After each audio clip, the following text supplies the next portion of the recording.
इस वीडियो में हम डिस्कस करने वाले हैं कि इंट्राडे स्टॉक्स को कैसे सिलेक्ट किया जाता है। ज्यादातर बिगनर ट्रेडर्स रैंडमली किसी भी स्टॉक में ट्रेड करने लगते हैं, जिससे उन्हें टेक्निकल एनालिसिस पता होने के बावजूद भी लॉस हो जाता है।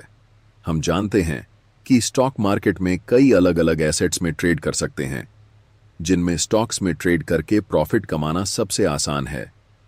इसका कारण यह है कि स्टॉक्स में वोलेटिलिटी कम रहती है, और जब हम इंट्राडे ट्रेड करते हैं तो हमें ब्रोकर की तरफ से 5 गुना मार्जिन भी मिलता है।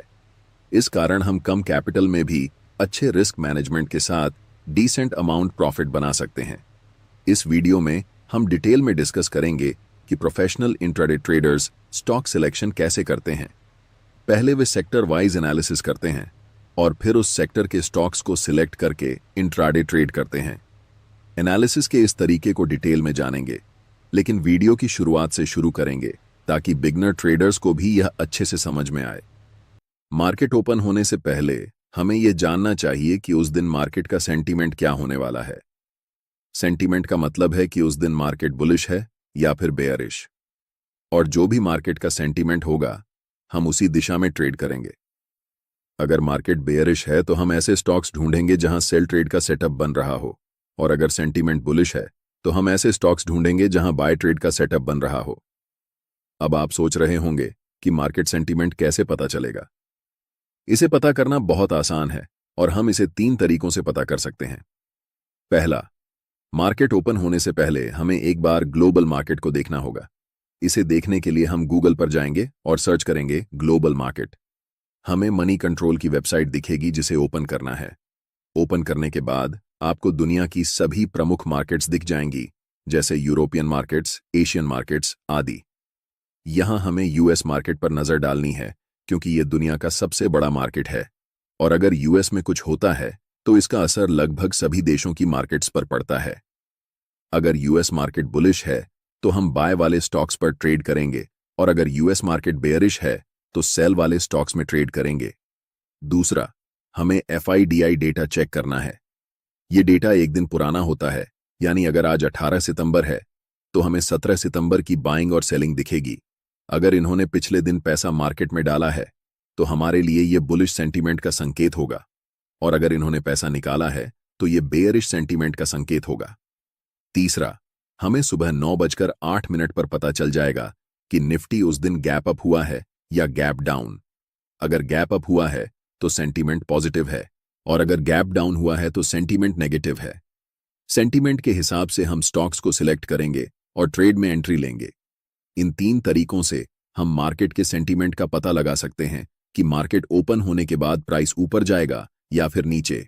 अब जो हम आपको बताने वाले हैं वह यह है कि किसी भी इंट्राडे स्टॉक्स में ट्रेड करने से पहले अगर इन बातों का ध्यान नहीं रखते हैं तो भले ही आप आजकल पैसा कमा रहे हों, लेकिन जब आप इसे रेगुलरली करेंगे तो आप बहुत बुरी तरह से स्टॉक्स में फंस सकते हैं, जिसमें आपका सारा पैसा भी डूब सकता है।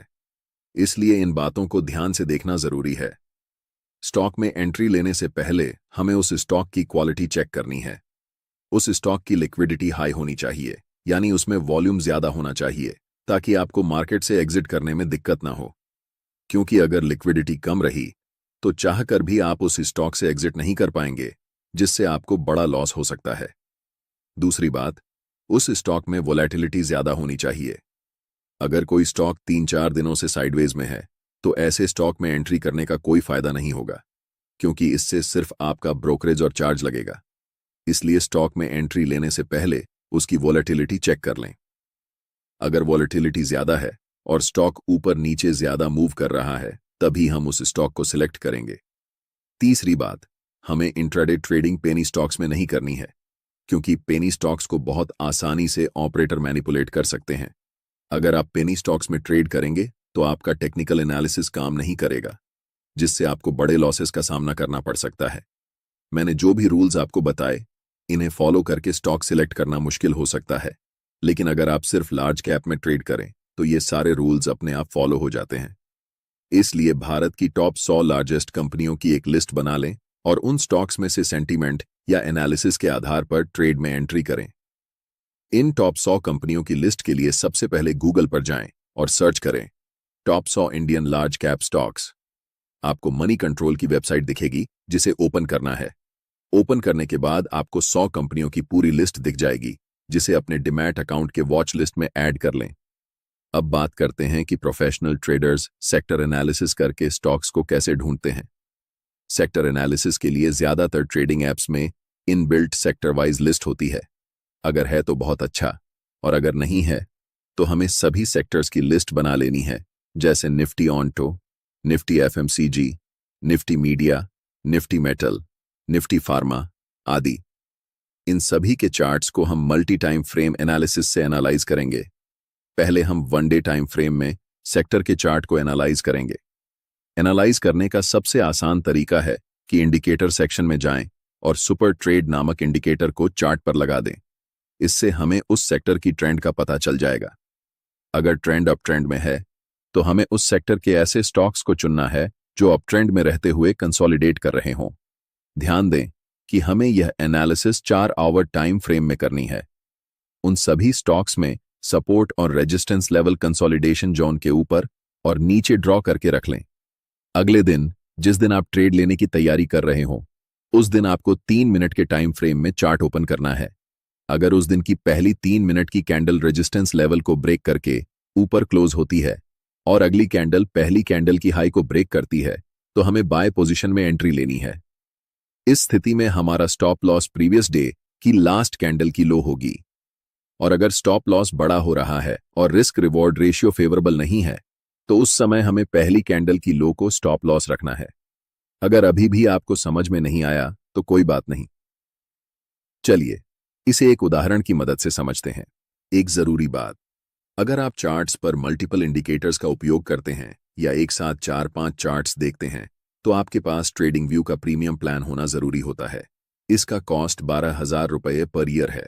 अगर आप ट्रेडिंग व्यू का सब्सक्रिप्शन फ्री में चाहते हैं तो आप अपना डिमैट अकाउंट शाम को ट्रेडिंग ऐप में खोल सकते हैं। अपने ट्रेडिंग को इंप्रूव करने के लिए सैमको में स्विच करें। सैमको आपकी ट्रेडिंग हिस्ट्री का एनालिसिस करके आपको आपकी गलतियों के बारे में बताता है, जिन्हें जानकर आप अपनी ट्रेडिंग को और बेहतर बना सकते हैं। एक ही प्लेटफॉर्म पर सभी एसेट क्लास में ट्रेड कर सकते हैं, जिसमें कमोडिटी डेरिवेटिव्स और करेंसी डेरिवेटिव्स भी शामिल हैं। यहां अकाउंट ओपनिंग फ्री है और पहले साल के लिए अकाउंट मेंटेनेंस भी फ्री है। म्यूचुअल फंड और आईपीओ में कोई कमीशन नहीं है। बाकी सभी एसेट क्लास में ट्रेड करने पर केवल 20 रुपए पर ऑर्डर ब्रोकरेज लिया जाता है और यहां कोई भी हिडन चार्ज नहीं है। 1000 से ज्यादा स्टॉक्स पर 4 गुना लेवरेज मिलता है, जिसे आप लाइफ टाइम तक होल्ड कर सकते हैं। यहाँ पर आपको ट्रेडिंग व्यू का प्रीमियम वर्जन मिलता है, जहां आप मल्टी चार्ट लेआउट और 50 से भी ज्यादा इंडिकेटर्स का इस्तेमाल कर सकते हैं और चार्ट्स पर ही बाइंग और सेलिंग के ऑर्डर प्लेस कर सकते हैं। साथ साथ अपने स्टॉप लॉस और टारगेट को भी मैनेज कर सकते हैं। अगर आप डिस्क्रिप्शन में दिए गए लिंक से सैमको ब्रोकर ज्वाइन करते हैं तो आपको सीबी से रजिस्टर्ड एडवाइजर द्वारा दी गई रियल टाइम ट्रेडिंग एडवाइस बिल्कुल फ्री मिलेगी। मान लीजिए सुबह 9:08 पर आपने देखा कि निफ्टी आज गैप अप ओपन होने वाली है। साथ ही ग्लोबल मार्केट भी बुलिश सेंटिमेंट में है। इसका मतलब यह है कि आज हमें ऐसे सेक्टर को ढूंढना होगा जो अपर ट्रेंड में हो और कंसोलिडेट कर रहा हो। सबसे पहले मैं अपना सैमको ब्रोकिंग ऐप खोल लेता हूं। ऐप खोलने के बाद हमें वॉच लिस्ट में जाना है, जहां हमें इंडेक्स एनालिसिस का विकल्प मिल जाता है। यहां पर हमें सभी सेक्टर और इंडेक्स की एक लिस्ट दिखती है। इन सभी को एनालाइज करने के बाद पता चलता है कि आईटी सेक्टर अप ट्रेंड में है और ऊपर के लेवल पर कंसोलिडेट कर रहा है। अब हम निफ्टी आईटी पर क्लिक करके उसके सभी स्टॉक्स को देखेंगे। इनमें से एम्फेसिस स्टॉक सबसे ज्यादा बुलिश लग रहा है, क्योंकि इसने पिछले दिन 1.3% का गेन हासिल किया था। अब हम इस स्टॉक पर क्लिक करेंगे और उसके चार्ट्स को देखेंगे। चार्ट में यह स्टॉक एक स्ट्रॉन्ग अपर ट्रेंड में है और ऊपर के लेवल पर कंसोलिडेट कर रहा है। कंसोलिडेशन वाले एरिया में हम सपोर्ट और रेजिस्टेंस लेवल ड्रॉ कर देंगे। यहां तक हमारा काम फिलहाल के लिए खत्म हो जाता है। अब हमें मार्केट खुलने के बाद अपना अगला कदम उठाना है। जब मार्केट ओपन हो जाएगा तो हम चार्ट्स को 3 मिनट टाइम फ्रेम में कन्वर्ट करेंगे। अगर यह स्टॉक 3 मिनट की पहली कैंडल में रेजिस्टेंस लेवल को ब्रेक कर देता है तो हम बाय पोजीशन में एंट्री लेंगे। हमारा स्टॉप लॉस प्रीवियस डे की क्लोजिंग कैंडल के लो के नीचे होगा। अगर स्टॉप लॉस बड़ा लग रहा है तो हम आज की पहली कैंडल के लो के नीचे भी स्टॉप लॉस सेट कर सकते हैं। अब टारगेट के लिए हम 9 EMI एक्सपोनेंशियल मूविंग एवरेज का उपयोग करेंगे। यह इंडिकेटर डिफॉल्ट सेटिंग में ही रहेगा, इसलिए आपको इसे बदलने की जरूरत नहीं है। जब तक कैंडल 9 ईएमए के नीचे क्लोज नहीं करती तब तक हम टारगेट लेते रहेंगे। जब आप ऐसे स्टॉक्स में ट्रेड करते हैं जिनका बड़े टाइम फ्रेम में एनालिसिस किया गया हो तो एक ही दिन में आपको 4%, 5% या 10% तक का टारगेट मिल सकता है, क्योंकि ऐसे स्टॉक्स में कई दिनों से कंसोलिडेशन चल रहा होता है और जब आप छोटे टाइम फ्रेम में एंट्री करते हैं तो एक छोटा मूव भी आपके लिए बड़ा हो सकता है। इसी तरह से आप सेल पोजीशन में भी एंट्री कर सकते हैं। हालांकि मैं इसका उदाहरण नहीं बताऊंगा क्योंकि इससे वीडियो लंबा हो जाएगा। अगर आपको यह वीडियो अच्छा लगा हो तो एक बार लाइक कर दें और एक प्यारा सा कमेंट छोड़ दें ताकि हमें मोटिवेशन मिले और हम आपके लिए और भी अच्छी वीडियो बना सकें। वीडियो में इतना ही। साथ ही